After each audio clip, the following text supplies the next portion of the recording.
Some brands offer you low finance, or cashback, or servicing. Renault don't do ors. We do ands. The Renault Kadjar with 1.91% APR and €1,000 cashback and 3 years servicing, saving you thousands. Renault, the brand with the ands. Visit your local Renault dealer. Finance is made under a hire purchase agreement. Terms and conditions apply. Deposit required. Subject to lending criteria. See Renault.ie. No risk it, no biscuit.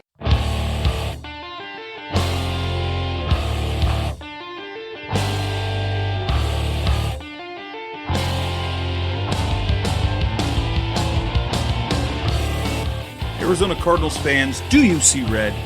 Are you part of the Red Sea? Then you are listening to the show for you. A podcast for Cardinals fans, by Cardinals fans, with outsider and insider perspectives. It's time to rise up and see red. Hello, Arizona Cardinals fans, and welcome to the latest edition of the Rise Up See Red podcast. It's episode 186, and this is the quarterback show. This is a surprise. Maybe it's a surprise.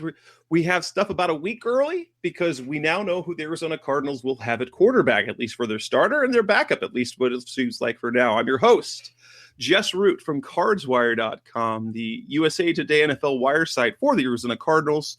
My co-host is Seth Cox from RevengeOfTheBirds.com, SB Nation's Arizona Cardinals site. Seth, free agency hasn't really begun, but my goodness, has free agency begun? Since we're, by the time everyone listens to this show, deals will be official. But we're recording on Tuesday night, so it's still technically the legal tampering period.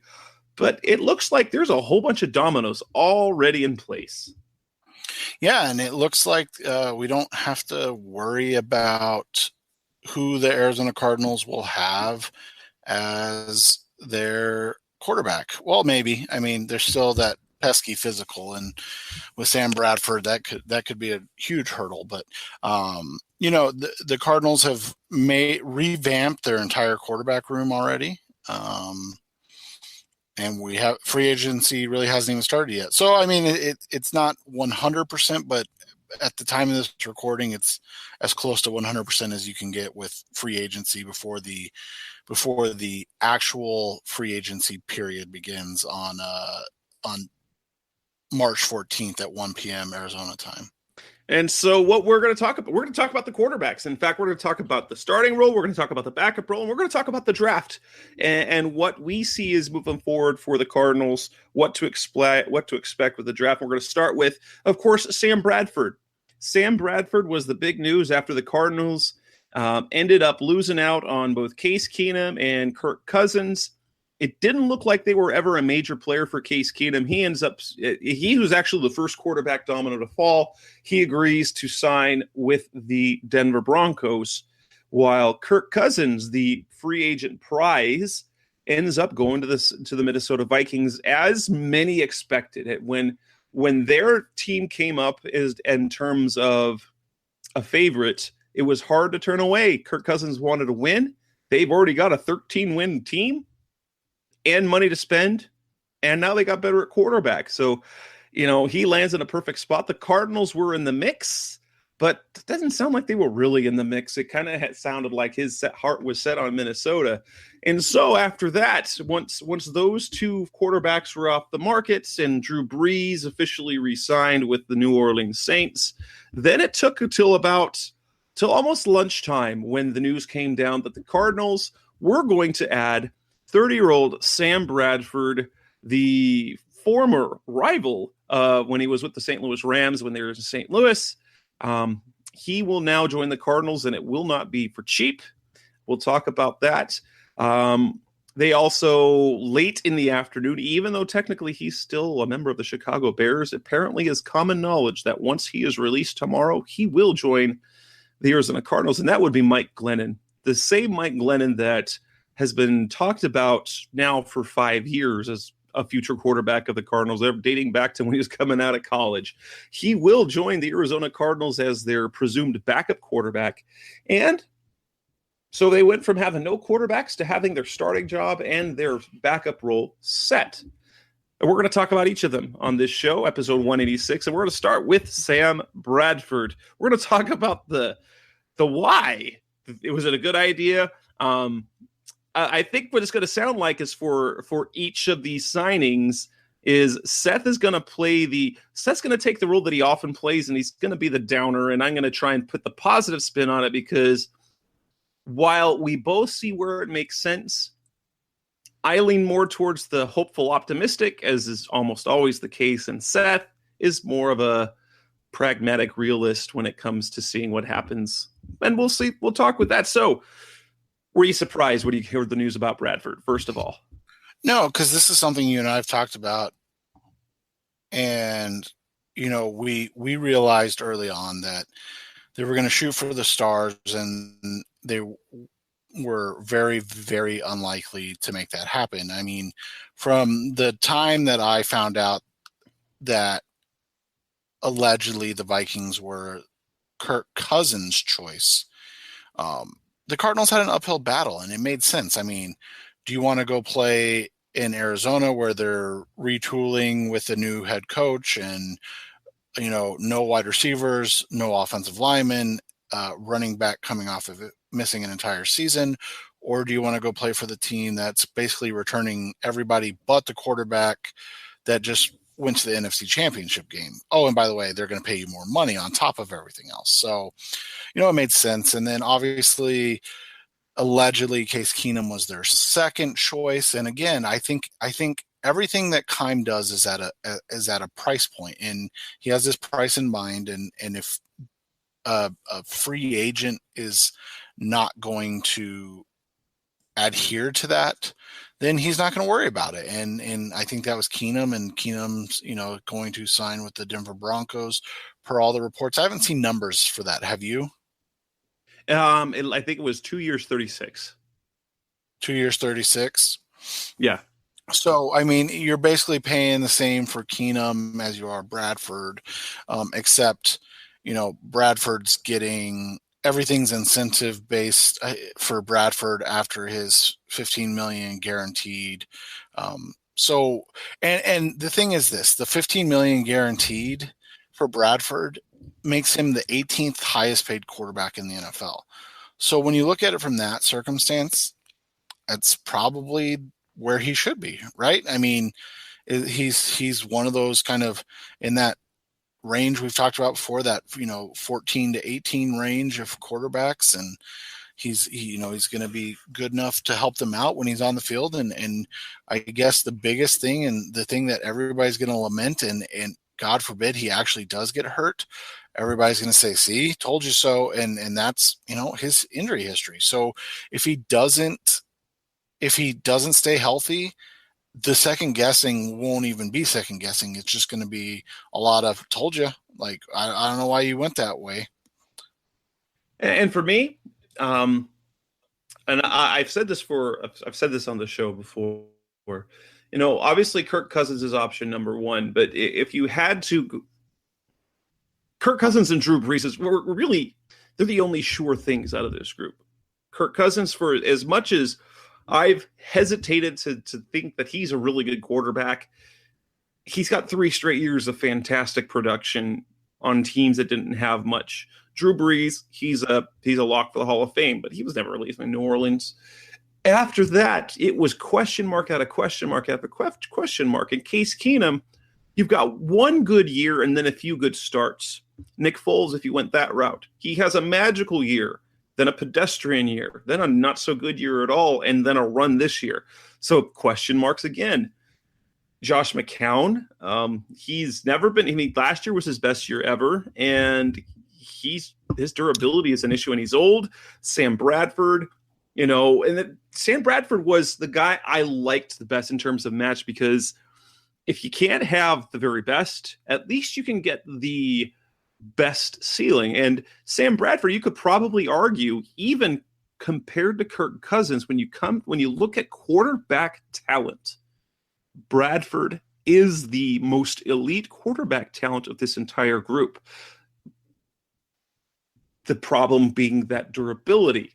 And so you get the guy with the highest ceiling, you try and mitigate that with someone behind him who you can trust. And while he's never won a bunch, but the truth is, that was the last quarterback that the Cardinals got.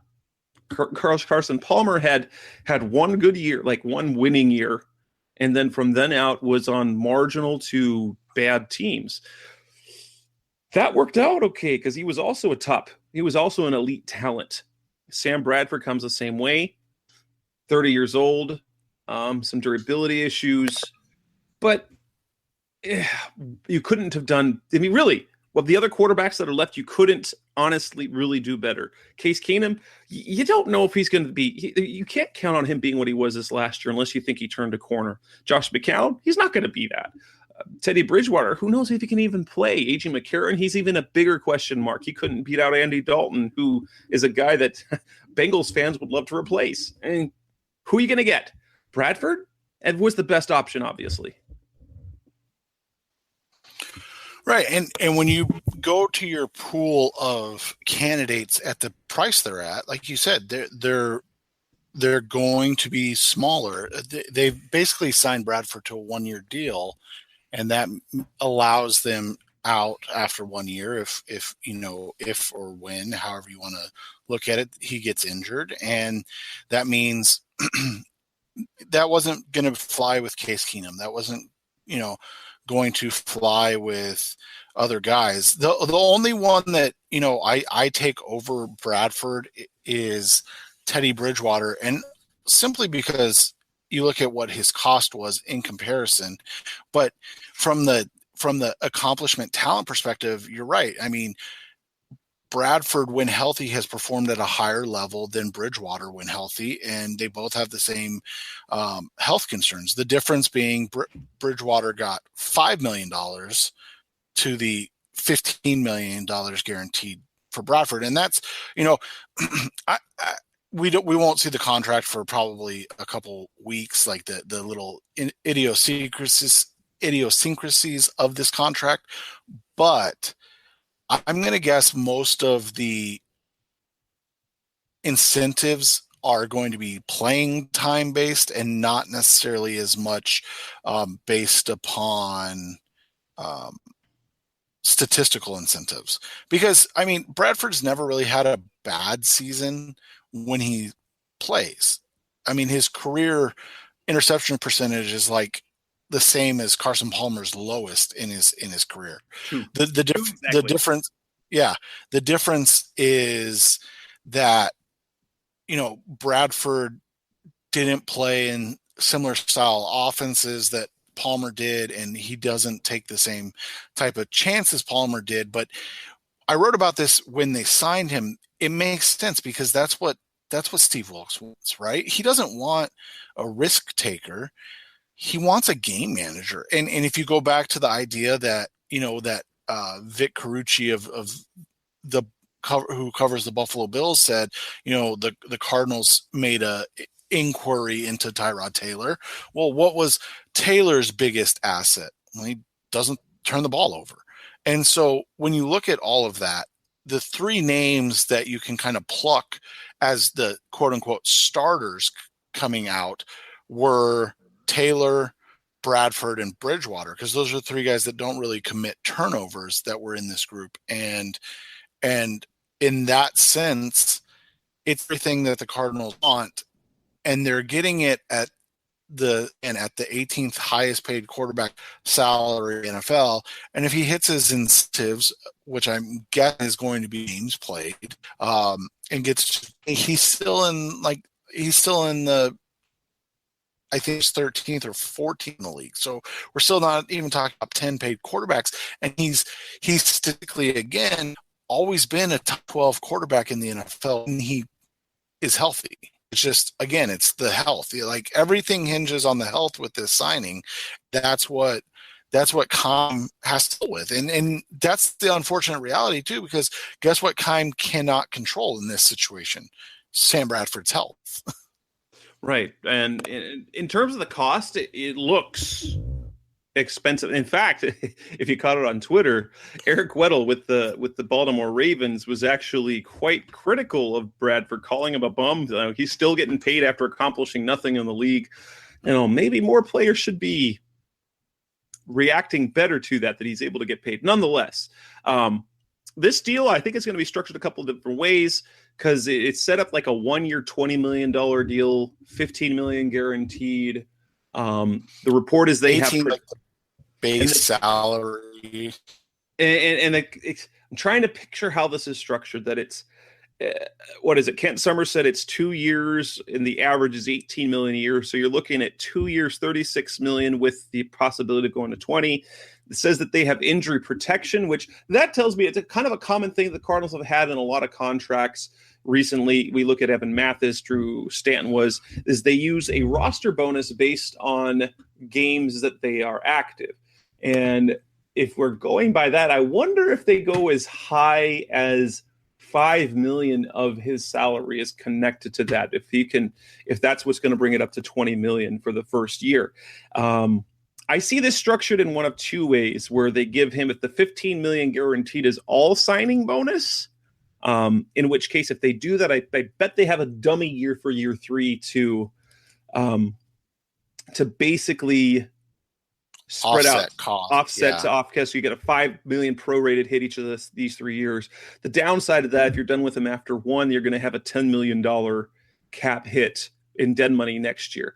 But again, they'll have $90 million at least in cap space. So, and assuming that, so I look at it a couple of ways. One, it's just a straight 2-year deal that they give him $10 million up front as a salary as the signing bonus, and they have $5 million of his salary guaranteed for this year, which means he's going to cost against the cap somewhere between 10 and 15 million, depending on how many games he plays.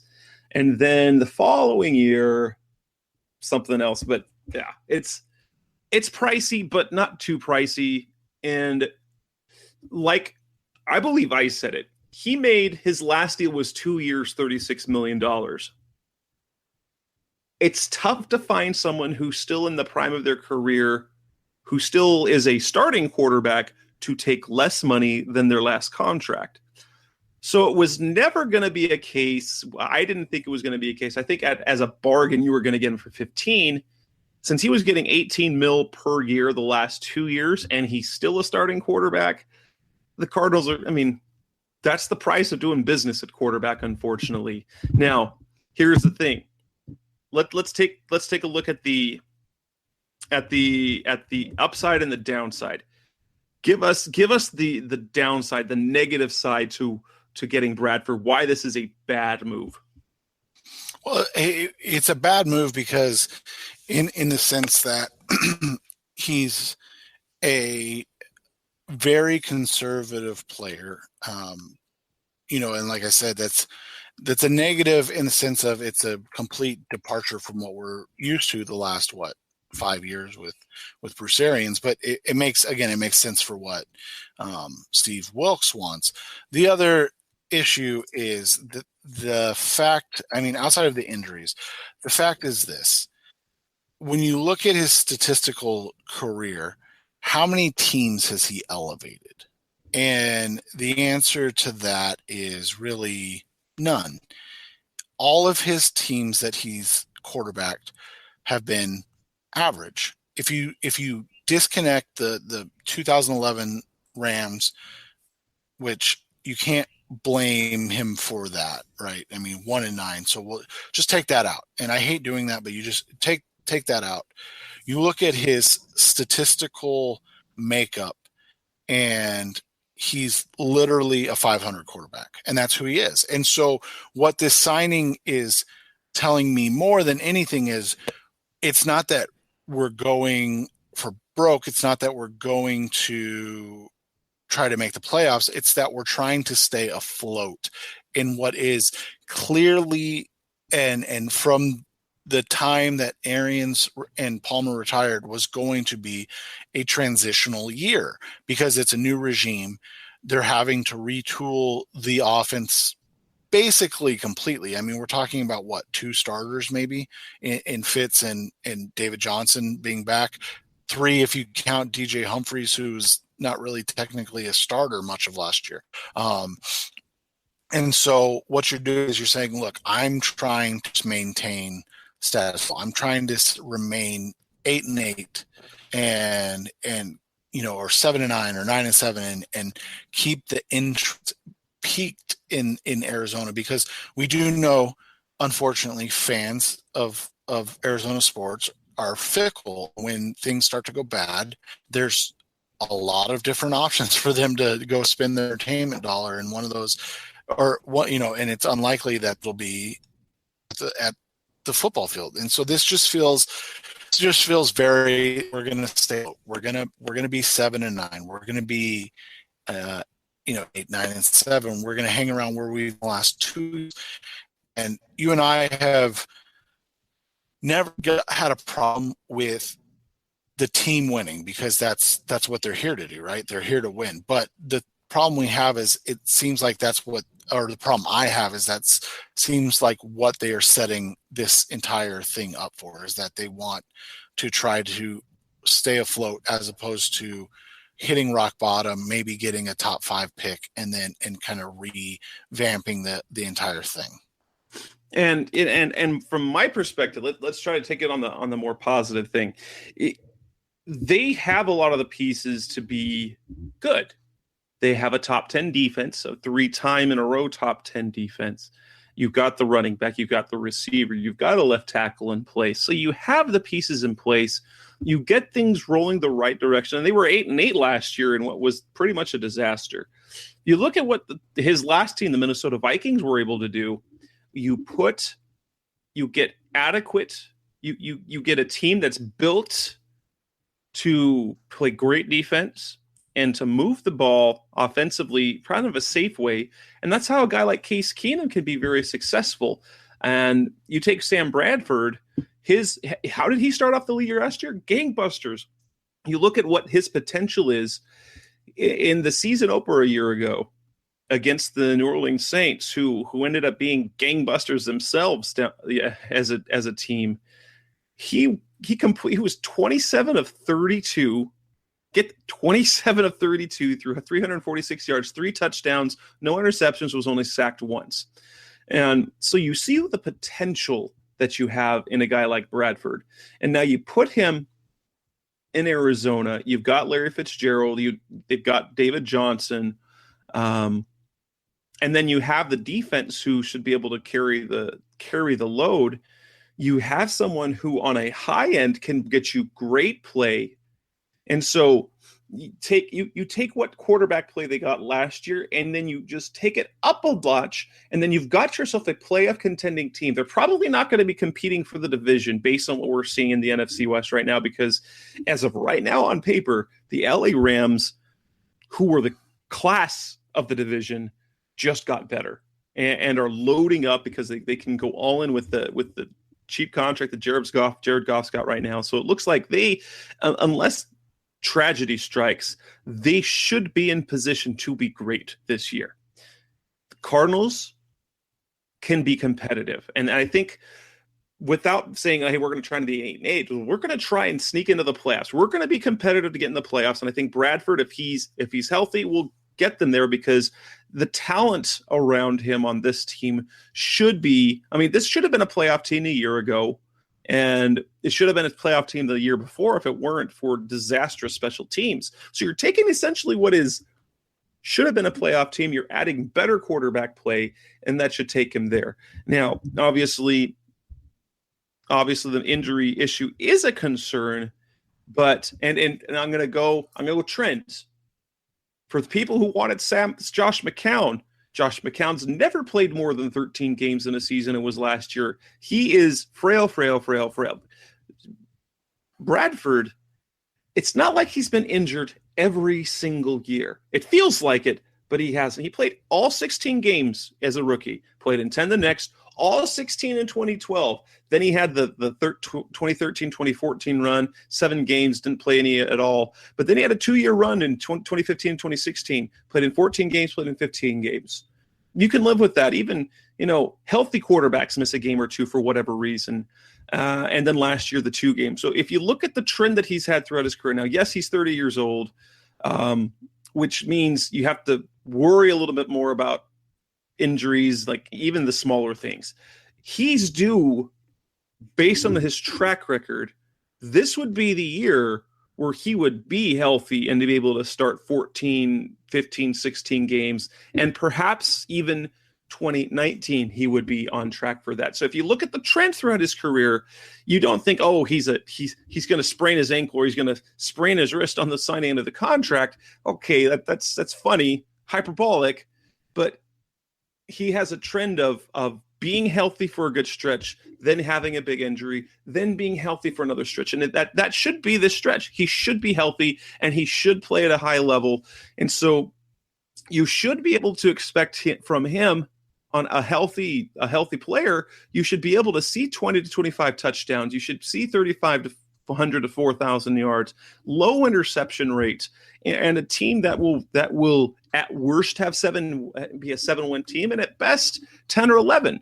But that's kind of that's where you want to see the basement and ceiling for this sort of transitional year. It is, and that's the thing is you don't want to lose the fan base, and you don't want to lose the positivity. And you and I can, kind of pull back curtain a little bit on our work and talk about the fact that, our readers, our clicks, our views, whatever our downloads of this podcast are up substantially from this time last year. And it's because it's different. It's new. There's information to be consumed. And so it's almost reignited kind of the fan base and the enthusiasm for the Arizona Cardinals. And so you take that into this season, and if you 7-9, 8-8, 9-7, you can spin that into, look, this was year one. Look how good year was, coming off another 8 season with all this turnover on the offense. We maintained on defense, yada, yada, all that. You can sell all of that. And that's why it's important, because it's really hard, especially in Arizona sports, it's really hard to buy the bombing out for 1 year, or God forbid 2 years, and then bringing everybody back in. We've seen it with the Diamondbacks. When they went into the bottom out portion of it, they've never really recovered from a standpoint of fans. They were struggling to sell out seats to the playoff game last year. That's just what happens. There's so many avenues for spending your entertainment dollar that sometimes you do have to do things that are reckless. Isn't the right word, but don't as much, because you have to maintain a level of competitiveness. You can't tell hey, look, we're going to be bad for 1 year, hang with us. I know there are a lot of fans that are about this. I've seen it on Twitter. I'm sure you've seen it on your Facebook comments. I've seen it on my Facebook comments, even on the comments on Revenge of the Birds, the site. A lot of people are saying, I don't like this. I don't want this. But when you look at it in a vacuum, they got a quarterback that's a proven commodity that is basically a guarantee to get you a 500 season, right around 500 season. If he's healthy, Sam Bradford is performing at 500 nearly every year of his career outside of one. They are waiting into this transition, this retool, because they're going out of their way to not say rebuild, and they're doing it in a smart way. They're doing it in a way to stay competitive that can give you a glimpse or give you a small window into what they're expecting for their quarterbacks moving forward. And quite frankly, and something we'll talk about later in the show, when we get to this point, I have a theory and you have a theory, and I think both of our theories are very sound, and that there's more to this than just 2018, and that's where Cardinals fans have to really buy in and look at the big picture. And with that, we'll take a break, and we'll come back, and we're going to talk about the backup quarterback, Mike Glennon, a guy that really polarizes a lot of guys, pretty much only in one direction. There's not a whole lot of positive coming on the Mike Glennon side. So that's coming up next on Rise Up, See Red. Let's take a minute, of course, listeners, to remind you of our friends over at Harry's.com, where you can get a great shave at a fantastic price. I've been talking to you about Harry's for weeks now. I made the switch, went from the electric blade to the Harry's blade, highly engineered. It's high quality. I get a close shave, super comfortable. Their shave gel smells great, feels great. And join the other 3 million guys who have made this switch. If you go to harrys.com/cred, the offer for our listeners is that they can get the trial set for just the cost of shipping. And that's $3. And for $3, you get the razor handle, you get a blade, a 5-blade razor head. Fantastic work. It works great. Great close shave. You get a travel case, and you get the foaming shave gel. You won't regret it. $3, definitely worth the money by far. And test it out. And if you like it, you can set up the schedule for the blades to be delivered right to your house on the schedule that you want, so you never have to worry about it again. And those replacement made blades are about $2 a blade. It's fantastic. So make the switch. Go to harrys.com/cred and make the switch. Join the try the trial pack and get it for the price of $3. Again, that's harrys.com/cred. We're back on the Rise of C-Red podcast. We talked to Sam Bradford. Now we're going to talk about Mike Glennon, a guy who, if the Cardinals get pinched for tampering from Mike Glennon, that's dumb. But Glennon's going to be released. That's already been announced. He will be on the free market as early as tomorrow. And that 3-year, $45 million contract that he signed a year ago, which seems abominable, he'll be on the market, and he's going to join the Arizona Cardinals.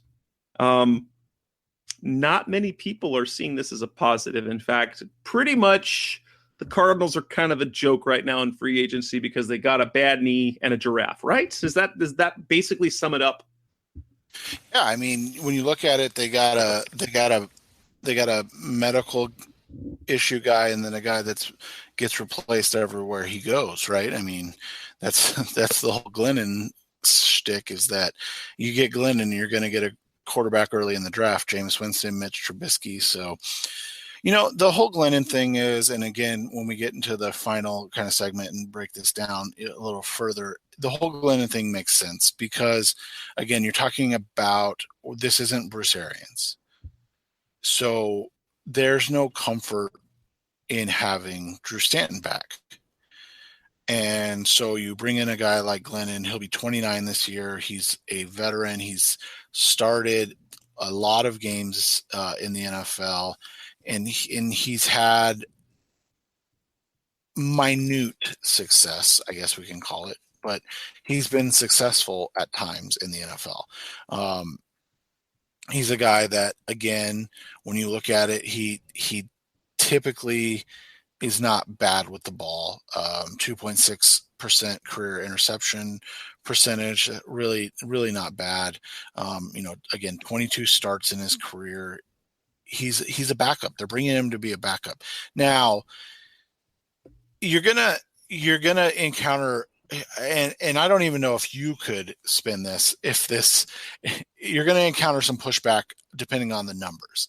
If Glennon ends up getting like a $6+ million deal, you're going to get some pushback, because at that point it's like, well, why were you paying a backup $6 million and then potentially paying Sam Bradford $20 million? So in 2018, you just invested $26 million in your quarterback, right? Like that's going to be a tougher sell. But if it comes in, in that $2 to $4 million range that we kind of find backups in a lot of time, I think it'll be a little easier to swallow. And here's the reality. Sam Bradford is injury prone. I mean, there's literally no two ways about it. He's injury prone. So you have a guy in Mike Glennon who has started in the NFL.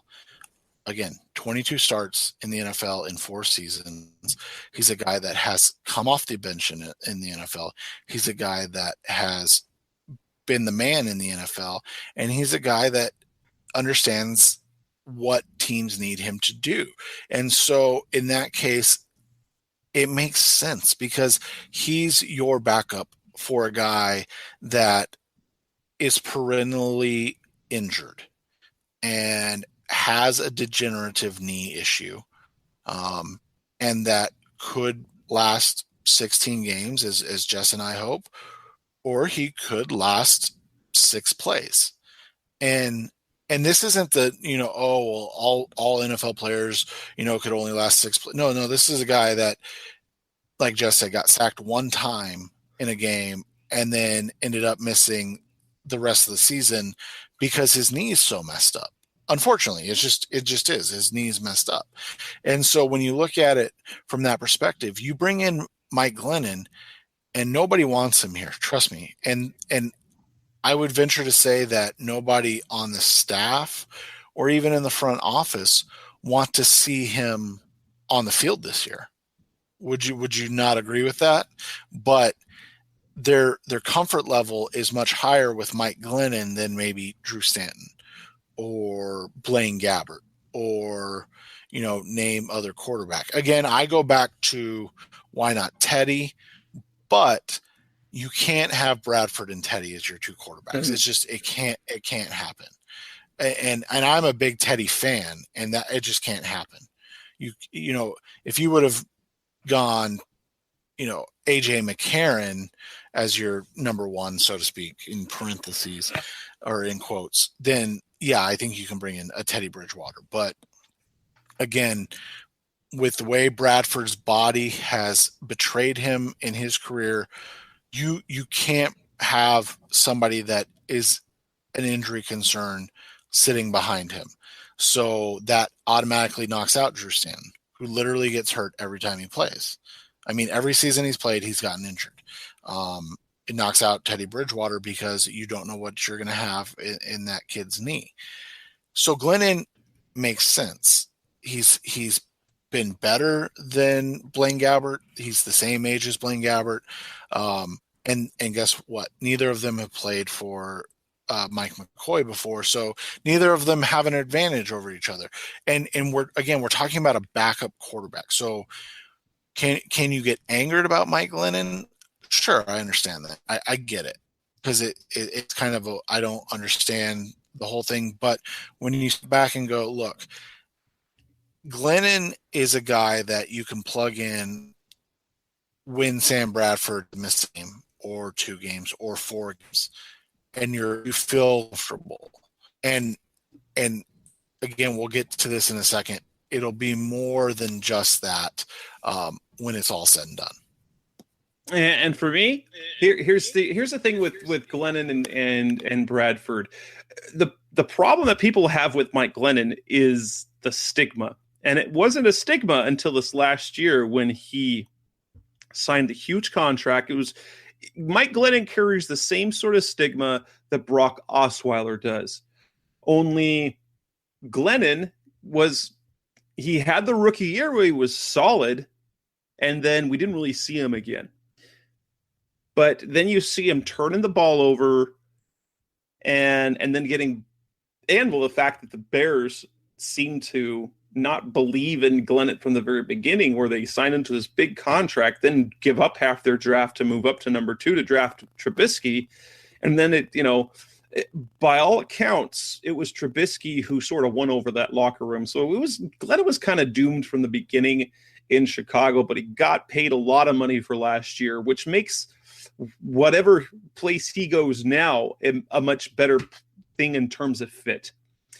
Interesting thing, if you're comparing Sam Bradford and Mike Glennon, both have their knocks, but if you want to look at statistically, they are not too different. Like Sam Bradford's career passer rating, 85-1. Very solid. Not great, but definitely not bad. You can live with that. Mike Glennon, guess what his career passer rating is? 83.2. And in fact, one thing that if you look at statistically, aside from last year on a bad Bears team, and he played on some bad Tampa Bay teams, he's a quarterback that takes care of the football. He's got 34 touchdown passes to only 20 interceptions. He's careful. Now, if you just want to see, you've got Bradford, who's careful. You've got Mike Glennon, who's careful. And that's what you want. You don't want a big risk taker in your backup. And I think what we're going to see from Mike McCoy, if you kind of look at some of the offenses, Mike McCoy is not a big risk-taking offensive coordinator. If you look at the offense when he was working with Ken Whisenhunt in San Diego, they put together, ideally, these long drives, 14, 15 plays where they're nickel and dime and nickel and dime and nickel and dime. You can make plays down the field, but they are completely content with doing like little small chunks of yards at a time. As long as you keep moving the chains. And when you've got guys like Sam Bradford, who's really good with ball placement, you get Mike Glennon, who's been throughout his career very careful with the football, very efficient.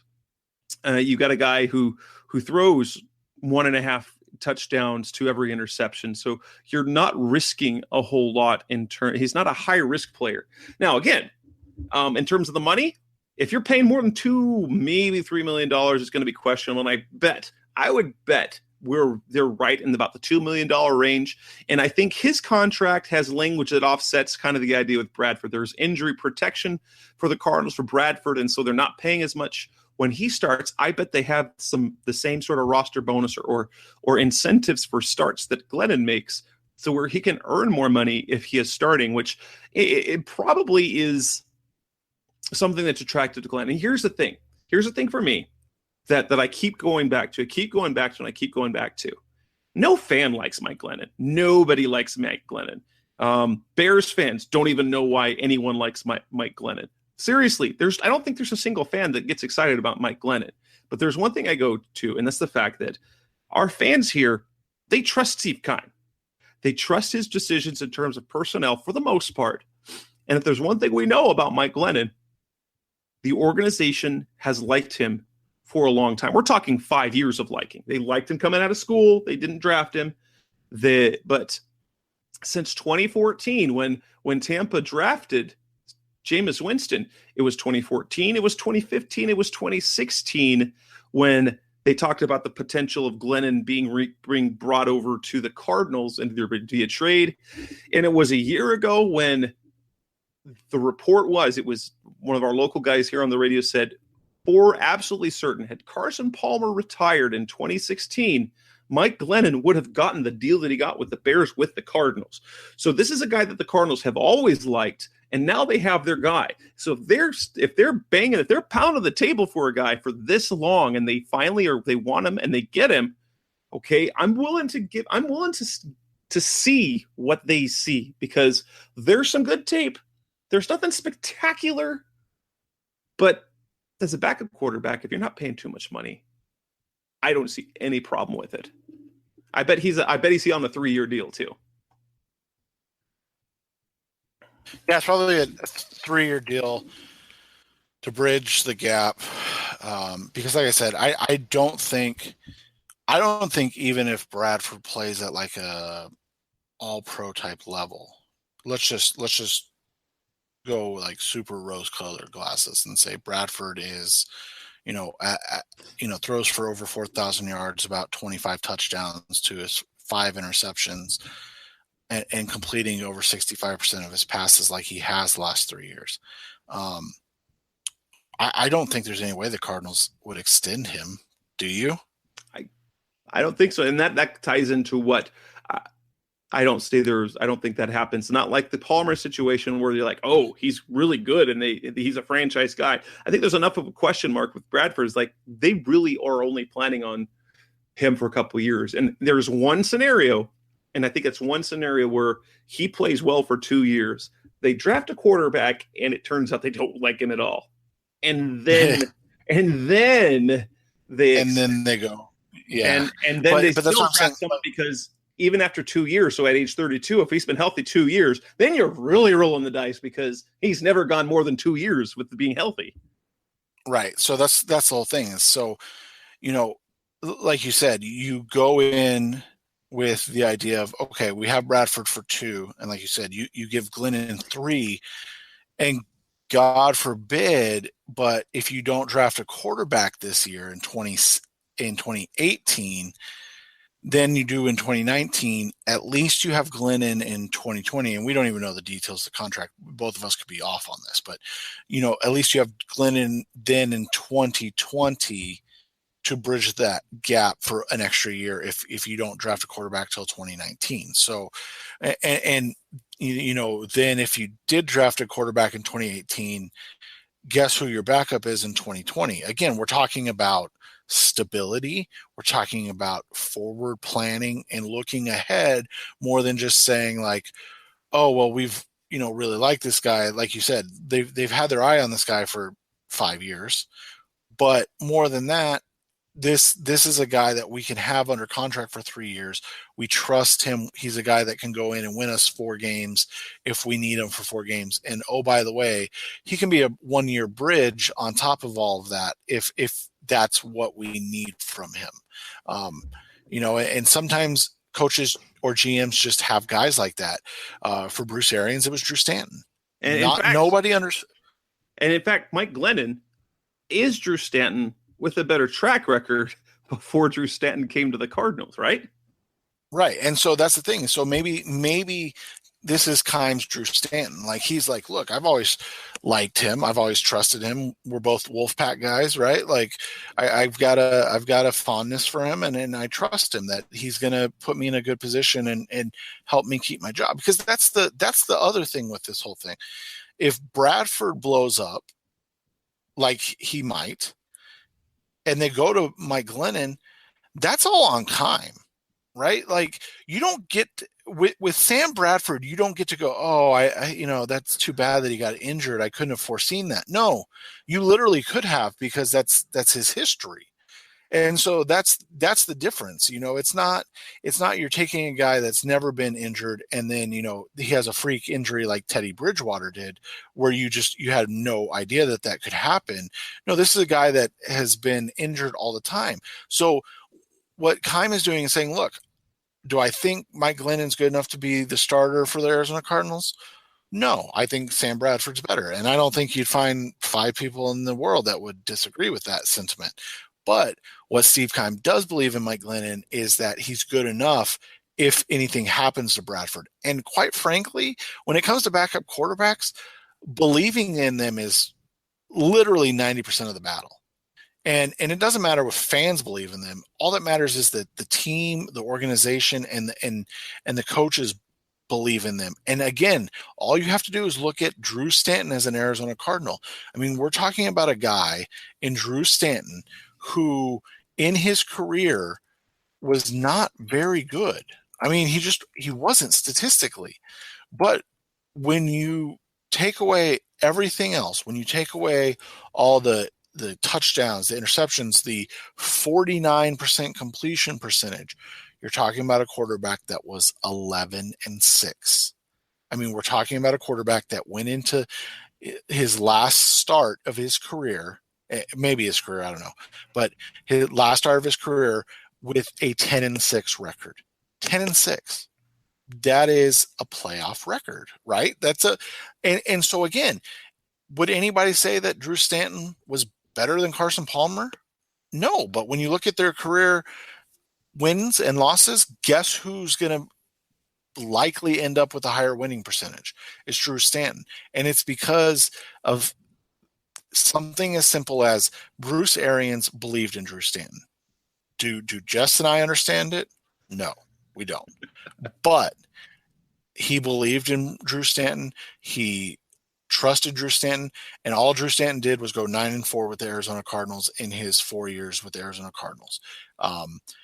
Guess what? If Sam Bradford goes 9-4 with the Arizona Cardinals, do you think anybody's really going to complain if he completes 51% of his passes? No, nobody's going to care, because they're just going to be happy that they went 9-4, right? Like, that's all that's going to matter. Exactly. And that's probably enough to talk about Mike Glennon. So coming up on the final segment of Rise Up Sea Red, we're going to talk about that mysterious third quarterback. And actually, it's all about the draft. Each of us has a theory about what is moving forward in terms of what the Cardinals are going to do in the draft. That's coming up next on Rise Up Sea Red. Some brands offer you low finance, or cashback, or servicing. Renault don't do ors. We do ands. The Renault Kadjar with 1.91% APR and €1,000 cashback and 3 years servicing, saving you thousands. Renault, the brand with the ands. Visit your local Renault dealer. Finance is made under a hire purchase agreement. Terms and conditions apply. Deposit required subject to lending criteria. See Renault.ie. Some brands offer you low finance, or cashback, or servicing. Renault don't do ors. We do ands. The Renault Kadjar with 1.91% APR and €1,000 cashback and 3 years servicing, saving you thousands. Renault, the brand with the ands. Visit your local Renault dealer. Finance is made under a hire purchase agreement. Terms and conditions apply. Deposit required subject to lending criteria. See Renault.ie. We're back on Rise Up See Red, and the one thing that we know about the signing of Bradford in particular is that had they signed Kirk Cousins, you can take quarterback off the table in round one.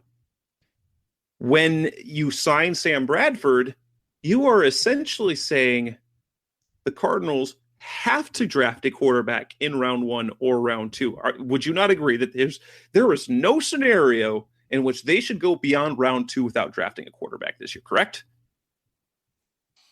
I mean, so we can talk about this in three ways. And so here's what I've heard, and I'll start. There's a report there, Benjamin Albright, the Cardinals are interested in Josh.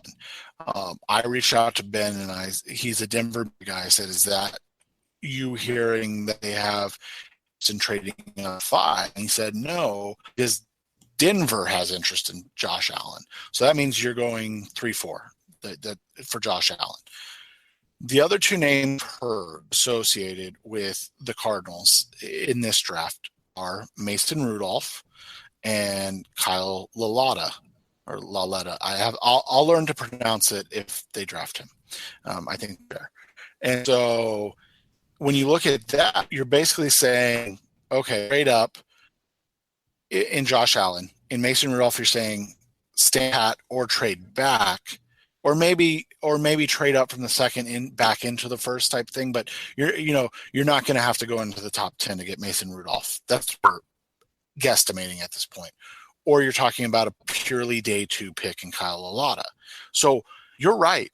If those are the three guys that they're honed in on, you're absolutely right. They're looking at Sam Bradford and going, this is perfect. He's going to buy us 2 years, hopefully, to be a bridge.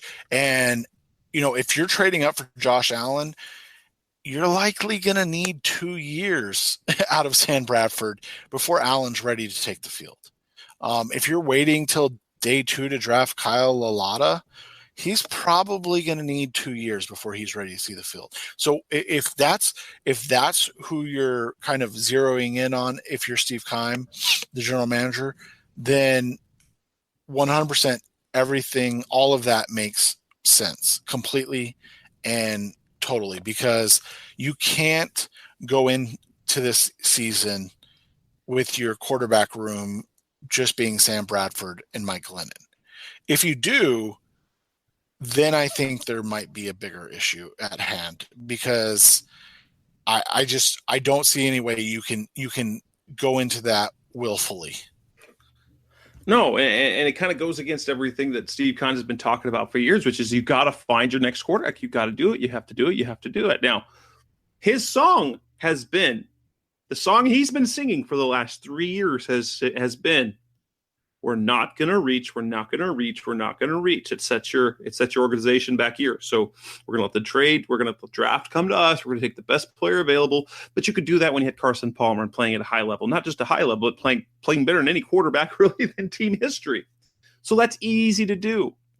At the Combine this year, Keim kind of changed his story, which was, the value on the quarterback position means there's value in drafting him in the first round. And specifically, the line that got me was, if he's a guy you believe in, you take him and you don't question what round he's projected in. So draft stock be damned.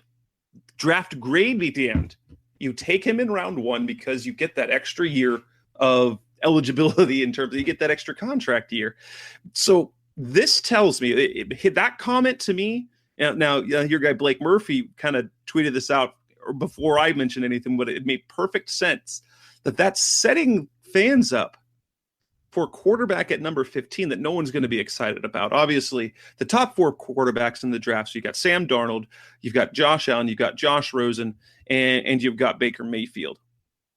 Any Cardinals fan would probably feel good if the Cardinals decide to trade up for any of those guys, because it means they're being aggressive and they've targeted their quarterback of the future. They've targeted the guy that they want leading the franchise. But after those top four picks, those 4 top quarterbacks, there's not of a ton of belief after that. Lamar Jackson, big question mark. He's your guy. Exciting.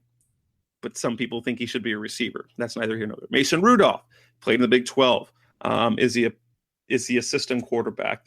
He's got some good things. He's got some bad things. Got some questions. You got Takalo Aleta, who showed up at the Senior Bowl. You've got Mike White later on, who statistically didn't look good, but really looks the part. He's got a fantastic arm. Can make every throw, but does he have any poise at all to make decisions? So I see the scenario. You're posing the scenario where they trade up there, they bet the farm on Josh Allen and move up. I see more likely is this. Because of the situation that they have on the roster, I don't think they can afford to trade up. I don't think they can. And I think they're cognizant of, unless they're absolutely sold on Josh Allen. If you know it in your bones, there's no reason not to. You go up and get it because the quarterback position is too valuable. However, I'm getting this vibe based on things we're hearing and comments that are made. When Keim said, it doesn't matter what round he's projected, you take him on that first round. And ding, ding, ding, ding, that tells me Mason Rudolph.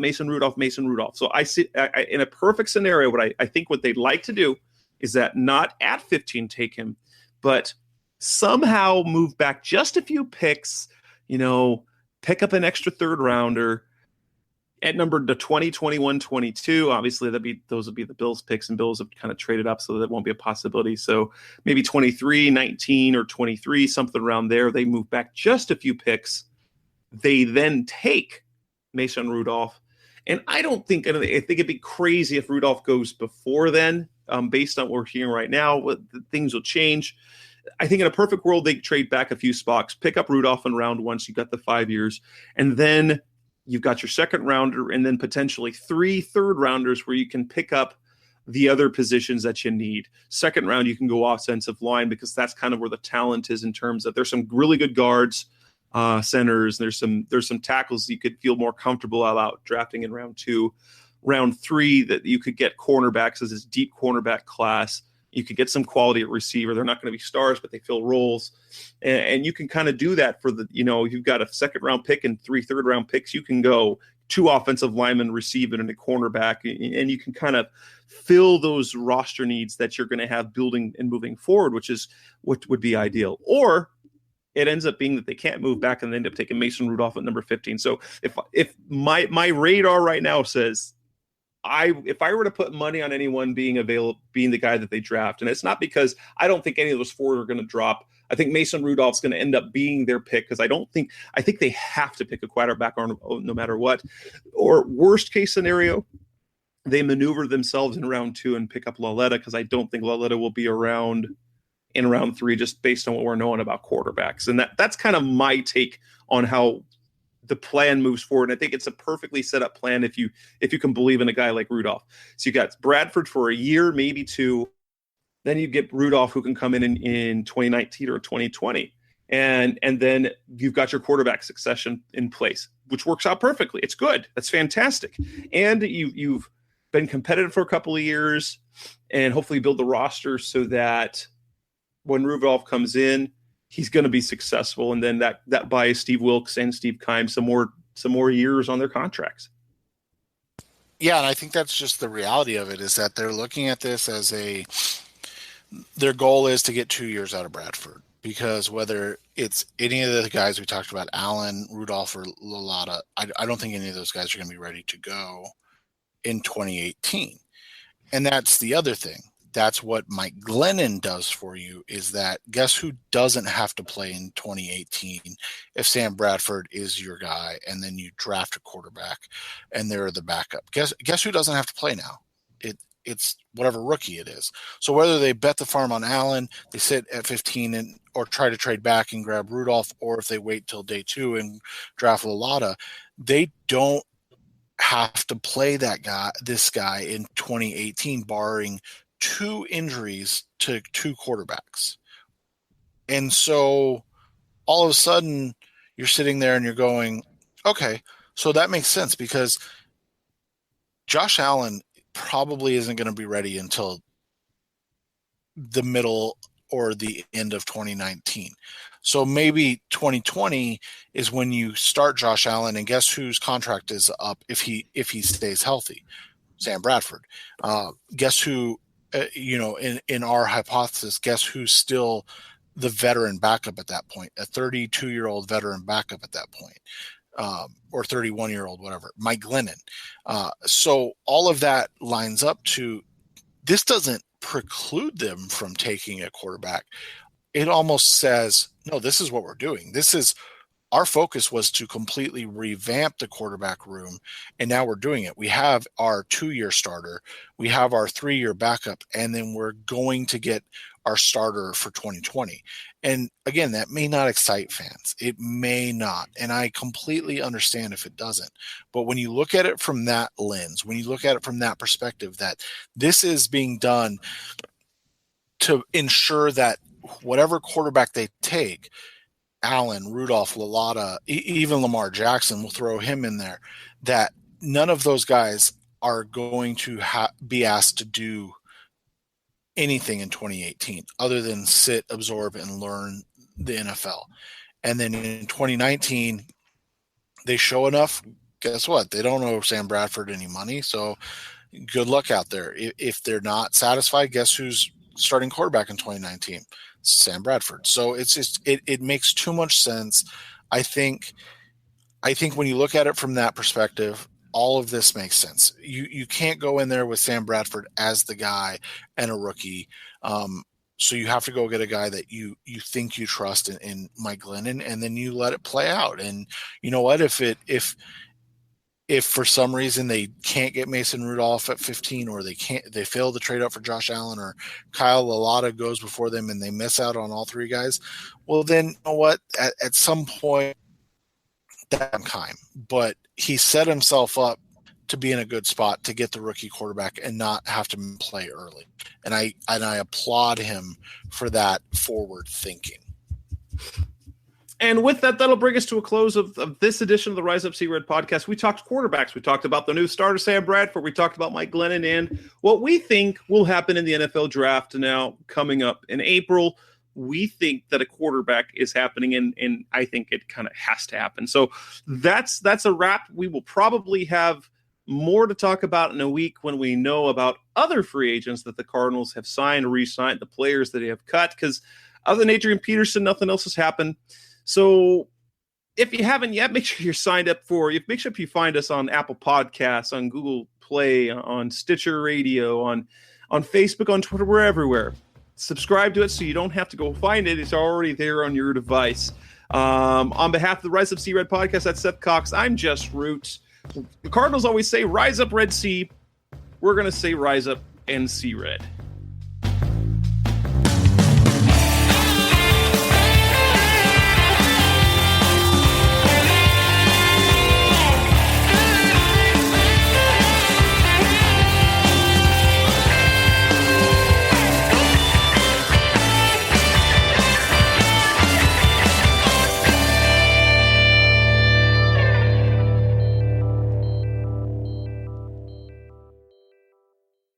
Hey, sports fans, football season's here, and it's time to get in on the action with MyBookie. MyBookie is the industry-leading sports betting website that offers real Vegas odds on football, baseball, and all your favorite sporting events. You can take a side, the total, or even fantasy points props. MyBookie lets you bet online and win big. Did the game already kick off? Don't sweat it. MyBookie has in-game live betting on every major league and event. even esports. There's no better time to join MyBookie than today. Go to MyBookie to open an account and start winning. Use promo code CHAMPION when you register for your account and get a 100% sign-up bonus up to $1,000 on your first deposit. Bet today. Visit MyBookie's website or call 844-866-2387. That's 844-866-2387.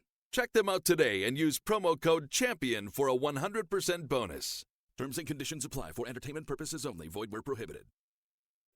Hey, sports fans, football season's here, and it's time to get in on the action with MyBookie. MyBookie is the industry-leading sports betting website that offers real Vegas odds on football, baseball, and all your favorite sporting events. You can take a side, the total, or even fantasy points props. MyBookie lets you bet online and win big. Did the game already kick off? Don't sweat it. MyBookie has in-game live betting on every major league and event, even esports. There's no better time to join MyBookie than today. Go to MyBookie to open an account and start winning. Use promo code CHAMPION when you register for your account and get a 100% sign-up bonus up to $1,000 on your first deposit. Bet today. Visit MyBookie's website or call 844-866-2387.